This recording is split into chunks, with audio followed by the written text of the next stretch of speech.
Hi guys, it's Tip of the Week Tuesday, and I'm here today to talk to you about a simple thing you can focus on to help optimize your baby's position in regard to your pelvis and prepare for an easier labor, delivery, and birth experience.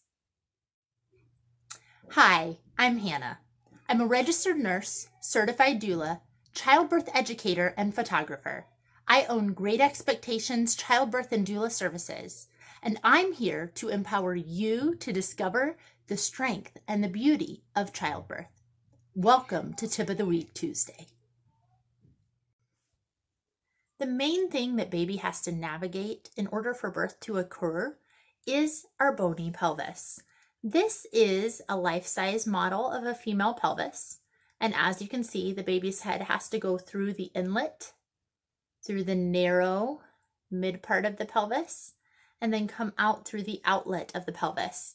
It's quite an interesting experience to watch a video watching baby's head turn and navigate, rotate through that pelvis.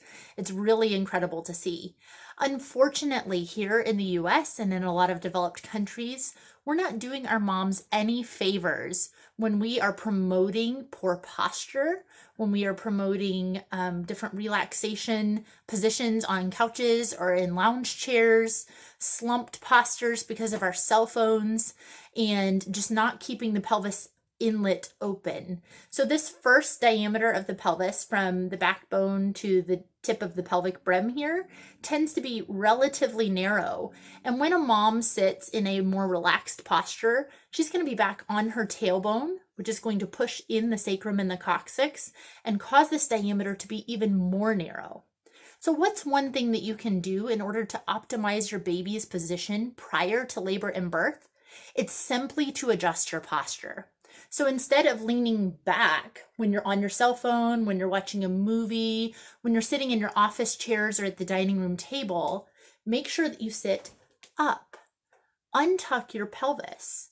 Make sure that your sacrum has room to move.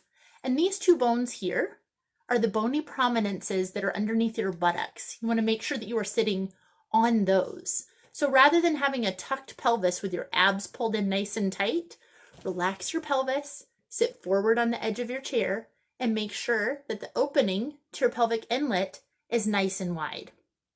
Another thing you can do is to sit on a birthing ball or a big yoga exercise ball that naturally helps your pelvis to align in a more forward position.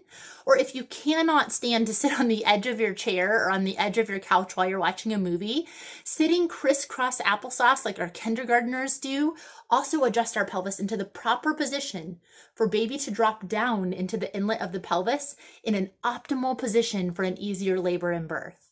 One of the things we're trying to avoid here is baby being sunny side up or facing the same direction we face. When baby drops down in the pelvis, we want them facing our backbone. That will help prevent really, really bad back pain and back labor during the early parts of labor as baby's trying to navigate in and through. So my simple tip for having an easier labor and birth experience, getting baby into an optimal position, is to watch your posture. Make sure you're not leaning back and narrowing the pelvic inlet. Sit forward on your sits bones, untuck your pelvis, and give baby the optimal ability to drop down and descend. If you enjoy these Tip of the Week Tuesday videos, subscribe to my page, change your following settings to see first so that you make sure that you don't miss any content.